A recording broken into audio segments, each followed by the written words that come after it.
Now we need to look at a few things like physical prep, basic fitness, conditioning. Are you in good enough physical health for this trip? We're going to talk about skill development, any skills that you need to hone or skills that you need to learn. And then we're going to look at emergency planning, contingencies, contact plan, and what you got going on there. So let's get into it. See that lone pine up on that hill over there? What are we actually doing right now? The kids are just wild out there. They're wild. But they're having a good time, you know? They're having a good time. This is Untamed, Unbroken, The Adventurer's Guide, and I'm your host, Blake Bredesen. This is part 2 of our wilderness series. Part 1 was ideation and planning. So now that you know your trip, you know what you're getting into, you know if it's going to be a physical challenge or if it's just going to be kind of a relaxing, chill wilderness trip. I don't know if there's such a thing as a chill wilderness trip. Maybe there is. Anyways, part 2 is what we're getting into today, and that's preparing for your trip. And so this is now that you know where you're going, what kind of trip it's going to be. Now we need to look at a few things like physical prep. The physical prep, it's pretty straightforward, right? Like if you're going out and you are going into the mountains somewhere, you're going on a long extended hike, you're going on a through hike, you're going up into the Alaskan wilderness, like you have to be fit. Like your trip is going to be limited by how fit you are and what your body can handle. So for example, you know, I'm a flatlander. I'm in Minnesota. If I'm going out west, you better believe I'm going to be putting in quite a bit of work, as much as I can here at 900 feet above sea level, before I'm going out into the mountains at elevation and going for hikes. I mean, there's going to be a lot going on. The best kind of training that I could do that would be even close to it would be the Superior Hiking Trail up the North Shore a couple hours away. That would be, you know, to get some similar hiking in and training, that type of thing. But first you want to be, you know, cardio. How's your cardio? How's your endurance? Things you can start with are just like walking. If you're that out of shape, start with walking. Add weight to a backpack or something like that. Hike with a backpack, walk with a backpack. You can get into jogging, cycling. There's the assault bike. There's various things that you can do to increase your cardiovascular endurance for a wilderness trip of that kind, where you're going to be hiking a lot. You're going to be moving up and down in elevation a lot. Canoe trips, yeah, you know, you really don't, as long as you can carry your pack for short distances typically, and you can carry a canoe for short distances. There's lightweight canoes. You don't have to, it's not always a 90-pound aluminum canoe that you're carrying. You know, you don't have to be in top physical shape to go on a canoe trip. You just don't. Does it help you feel better at the end of the day and during your trip and allow you to do more? Yeah, absolutely it does. Absolutely. It's going to give you more energy. You're going to feel better. You're going to have a better time as a result of it. So the better shape you're in, the better your trip is going to be overall. There's a positive correlation with that, 100%. Strength training, I'd focus on building those legs up, back and shoulders. You're carrying a backpack, that's going to be key. Having a strong core, back, shoulders. You know, you're doing things like squats, lunges, planks, things where you're going to be stabilizing, engaging your core throughout the exercise. This is my chiropractic background kicking in here a little bit. So I would go, since you're not just bodybuilding, this isn't bodybuilding, you're not going to go low reps, high weight. You're going to go for endurance. So you're going to go for higher reps at a weight that is comfortable for you, where you're getting a burn in, you're getting some failure in, but you're definitely doing a higher reps and you're getting that heart rate up into your kind of your training zone, whatever that may be. It's different for everybody. And then the other thing you want to really focus on is, and often overlooked, is flexibility and balance, especially if you're on terrain that is uneven. You're in a rocky area, the boundary waters, there's roots everywhere. So you're in terrain that is perfect for rolling an ankle, for slipping and sliding downhill.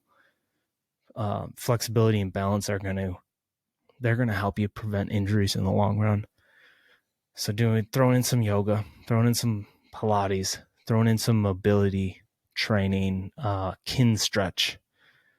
These things are going to all help overall give you a better experience on your trip. Just a few fitness and conditioning things that's going to be different for everybody. Person to person is going to be different. For me, honestly, I like to go on walks with my family, with my kids. Doing that type of stuff outdoors. I'll go off trail. So you're getting used to the not having a nice smooth surface to walk on. And when you're off trail, that's probably one of the better things you can do when you're going out into the backcountry, is going on hikes and walking off trail, walking uphill, downhill, doing some HIIT workouts, high intensity interval training. That type of stuff is going to help with your cardiovascular. Let's get into acclimatization. So we just talked about fitness, conditioning tips. Acclimatization's the next little bit we're going to briefly touch on. This is obviously only matters when you're at a significantly higher altitude than you're accustomed to, i.e. me traveling to Colorado, traveling to mountainous areas out west. I'm at 950 feet or 900 feet, whatever it is here above sea level. Traveling out, I've been to the top of Breckenridge, Colorado at a little over 12,000 feet. I haven't had any issues. I was also in my early 20s, right around 20, 18, 19, 20, 21, 22 years old on those trips. And that was, snowboarding out there, but we would drive out there. So you're gradually getting that incline as you get into Denver from 950 to 5,000.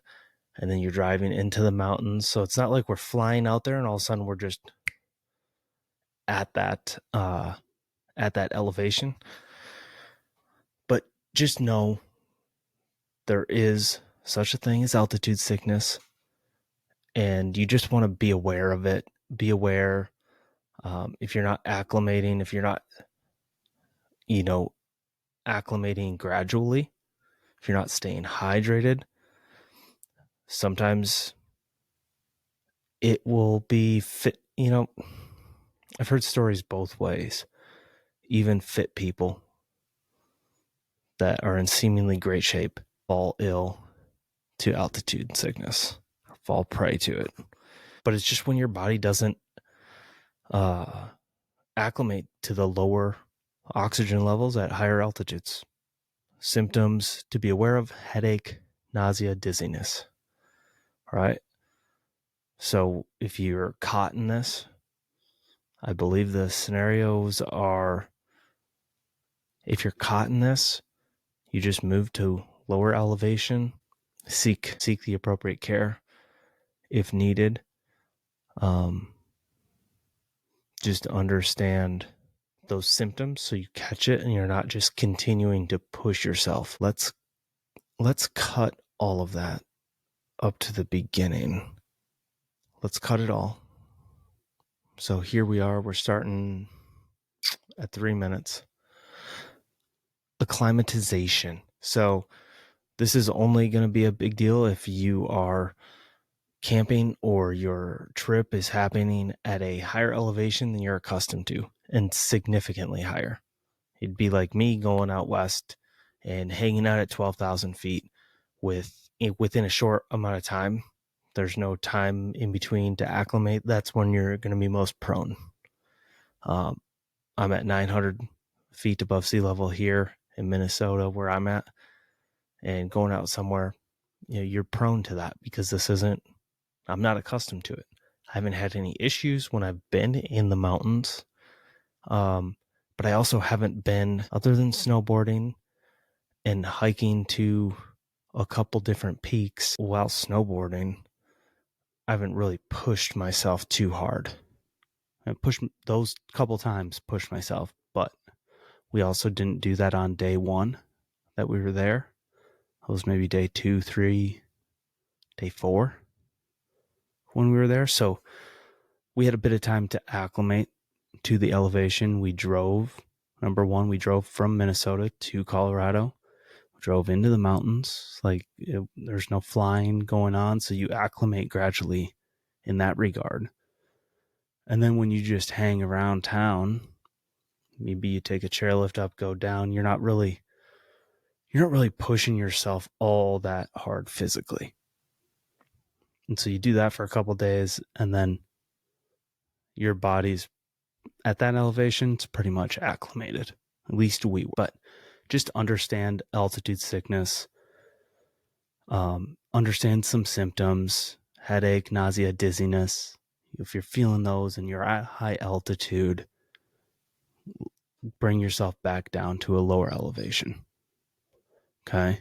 Just don't keep pushing on when you're feeling things like that. Gradual acclimatization, if you can, it just depends on what kind of trip. If you're backcountry hunting, maybe hang out around town or hang out around your base camp for a day. Just plan it in so that you maybe aren't just driving there or getting there to your destination and immediately heading up. But staying hydrated and proper nutrition are also keys when it comes to acclimating and preventing any altitude sickness if you're not used to that altitude. Let's move on to the third area, which is skill development.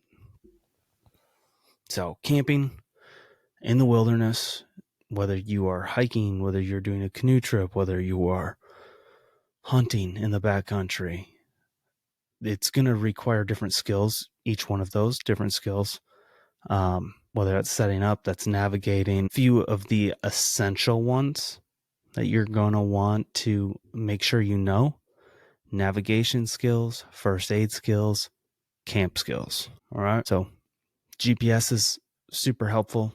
You should have them. Have one on your phone that you can download offline maps. Have a power bank or 2. You can even have some solar charging. But also, you can't always rely on technology. So learning how to use a map and compass is super practical. It's a skill that you're going to be glad you know. You don't often, this day and age anyway, with technology, you might not use it very often, but it's the ultimate backup to know. So practice at home. You can practice in your local parks, forests, woods, wherever you're at. Just understand topo maps, topo lines, landmarks, how to read those, how to find your pinpoint your location, take a bearing, how to triangulate. I'll put a link to a video for just a quick reference. Just a YouTube video, quick reference. There are hundreds of them out there. You can Google it yourself. You can look it up on YouTube yourself too, on how to get a little a rundown, point by point. You know what I mean? First aid skills. Just having some basic first aid, treating common injuries, how to handle emergency situations. When is it necessary to hit that SOS button, evacuate, or call for help, whatever your emergency plan is, but initiating that, when to initiate it. Need to know those things. So first aid, wilderness first aid, if you can take any classes on this, you might want to, depending on what kind of trip you're going on.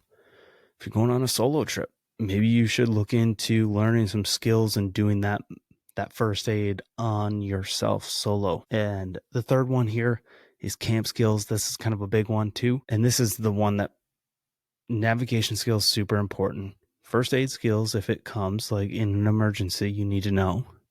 But camp skills is going to be something that you have to know because that's going to be every day. Every day you're out there, you need to know these things. You need to know how to tie knots, certain knots, how to start a fire, how to set up your tent, all of that stuff. You should practice that ahead of time. A lot of times you set these things up and it's not like you do when it's at home and it's in a nice controlled environment in your garage, or it's outside and it's beautiful out. A lot of times you're setting up camp in the dark and it's raining and it's windy and it's not ideal. So learn how to do those things and getting things set up in those conditions, dark, rain, windy. It's not the end of the world if things aren't perfect. But if you get them to a point where it's like, all right, it's good, we can adjust things in the morning. But learn how to start a fire. That's a big one, right? How to cook. Do I need to go through these things? Just camp skills. Know how to use a knife. Know how to tie knots. Know how to set up a tent or a hammock, or a tarp. Know how to do it when it's dark, rain, and windy. It's pretty basic. If there's any specialty advanced skills depending on your trip, maybe some of this stuff is going to depend on your physical fitness level too, like water crossings. But rivers and streams can be dangerous. They can be tough to cross, especially in the spring when water levels are higher. Using your trekking poles for stability as you're going across. Maybe you want to, if you know you're going to do a river crossing, having the gear. Don't go barefoot to cross it. Some people will pack in like some waders or hip waders even just for the crossing, and then they'll just kind of stash them on the other side, and they won't bring them all the way with them. But just use your head, be safe. Look for alternative routes if that's what you're more comfortable with. Another one here to just think about is wildlife encounters. If you're visiting an area, bear country, kind of have it in your head that you know how to deal with it when it does happen. Sometimes it happens before you know it, but know how to store your food properly, dispose of waste. And what do you do when you encounter a black bear? What do you do when you encounter a grizzly? Are you, at least in Minnesota with black bears, we're in the boundary waters and there's a bear that comes into camp and you're in camp. Generally, you just make yourself as big as you can. You make noise and you try to basically scare it away. Grizzlies, that's not the case. You see people, there's a debate, I think, with grizzlies. A lot of times it's stay quiet, back away, don't run, don't panic, don't yell, don't make noise. But then you see the people that have been hunting in grizzly country encounter grizzlies. They don't run away, but they stand their ground, or they'll back out of the area if they can, if they see a grizzly far off. But if one's pretty close, they're not just they don't usually be quiet. They let the bear know that they're there. Hunting situations, they're one of the more frequent, having grizzly encounters, because they're hunting, they're quiet, they're trying to be as quiet as they can walking through the woods. And so all of a sudden you stumble upon a bear and you both surprise each other. When you're hiking on trails and you're just hiking, you can have a bell or whatever it is and make noise periodically on the trail. if you're not in a hunting situation, if you carry a pistol, 10 millimeter, whatever it is, 45, 40 cal, bear spray. Bears aren't the only things. There's other things out there too. There's cougars, there's mountain lions, cougars, whatever you want to call them. Just be aware. What's in your area and what you're going to do. The main things are bears, really. At least where we're at, most of the country, black bears. Get into grizzly country, just be smart with storing your food. Don't sleep with it in your tent. On to the third thing. So we covered some skill development. We covered some physical prep. Now we're on to your emergency plan. And so this is just being prepared, planning, having the right gear, and knowing how to react in certain situations. Two things with this one: preparing for contingencies and having an emergency contact plan. So preparing for contingencies, it's, leave a detailed itinerary with somebody that you know and trust, or just basic information like, hey, this is where we're going in at, this is where the vehicle's parked, this is the trail or the direction that we're planning on going. We're planning on being gone this many days. We plan on being back to the truck or the trailhead at this point. Or maybe you're doing a through hike. And it's a totally different ball game, but you're supposed to be at point A here, point B here, point C here, and so on. And then on those through hikes, you're often going through little towns. So you have periods where you're going to be in a town, be able to communicate. But just having somebody else know your plan, so that if you don't check in or you miss so many check-ins, then they can start a search, or they can, contact local emergency services and get things going to find you and to see if you are okay. So, but if you don't leave that with anybody, nobody's going to know. Emergency signals, so carrying a whistle, a mirror, bright colored items that are just easy to see. Your emergency contact plan is going to be communication devices and local emergency services. So a lot of these areas, you don't have cell service. You can't rely upon cell service. So you got satellite phones, you got personal locator beacons, satellite communication devices like the Garmin InReach, the Bivy Stick. I have a Zoleo that I like. So these ones you can text. You text through your phone. So if your phone goes dead, you can't do the texting thing, but then you still have the standalone SOS with the Zoleo. It has a little check mark, and you can just send it. You hit that, and it will send a message that just says, I'm okay. Here's my location. And it gives the coordinates. So that's super nice. I think the Bivy Stick has some feature like that too. I'm sure the Garmin InReach does too, but it's nice.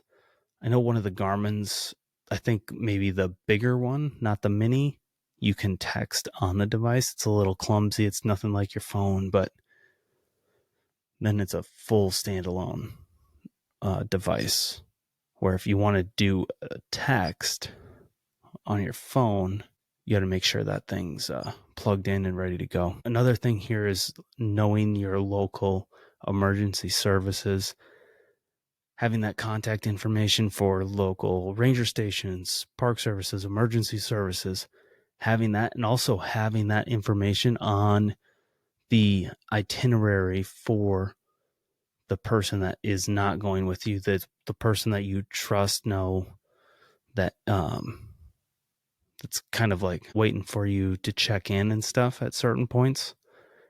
Make sure they also have that information. So it's all about safety, preparing for those emergencies if needed, and just having a plan in place. Just a simple plan. Those are usually the best ones. So we covered, kind of the prep part, going into it, what skills you need to hone, how physically fit do you need to be. The better shape you're in, I promise you, the more enjoyable the trip's going to be, because you're just going to feel better. The next one, part 3, we're going to get into essential gear and packing lists. So specifics on what to pack, how to choose the right gear, and packing efficiently for your trip. Stay tuned, stay wild. Thank you for sticking around. If you've enjoyed the show, don't forget to subscribe, leave us a rating and review, even one word, it helps a ton. Sincerely appreciate you guys. Thank you all, and we'll see you on the next one. Stay wild. You've been listening to Untamed, Unbroken, a Lone Pine Adventures original podcast.